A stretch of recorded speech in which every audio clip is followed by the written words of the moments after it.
क्या आपने कभी वो हैरान कर देने वाला मोजिज़ा सुना है जो सिर्फ अल्लाह के हुक्म से मुमकिन हुआ?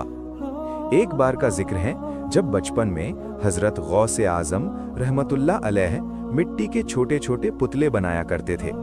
सुबह होते ही आप उन पुतलों के पास जाते, प्यार से झुककर कहते, कुम भी इज़्निल्लाह, यानी अल्लाह के हुक्म से उठ जाओ, और अल्लाह ताला के हुक्म से वो मिट्टी के पुतले जिंदा हो जाते, आपके साथ खेलते, बातें करते।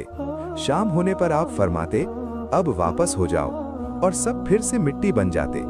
इसी दौरान गांव में एक छोटा बच्चा इंतकाल कर गया।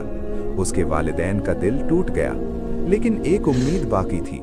सुबह जब आपने हमेशा की तरह कहा, कुम बिइज़्निल्लाह, पुतले उठ गए, लेकिन वो बच्चा नहीं उठा। आप मुस्कुराए और फरमाया, तुम अल्लाह के बनाए हुए हो, लेकिन मैं तुम्हें भी कहता हूँ, कुम बिइज़्निल्लाह, और अल्लाह के हुक्म से वो बच्चा जिंदा हो गया।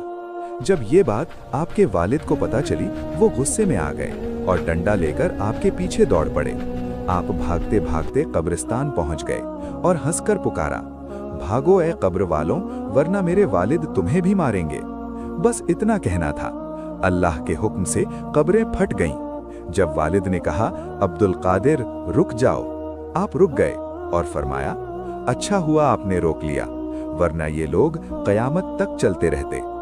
ये वाकया साबित करता है कि अल्लाह ताला अपने नेक बंदों को ऐसी करामतें देता है जो इंसानी समझ से परे होती हैं।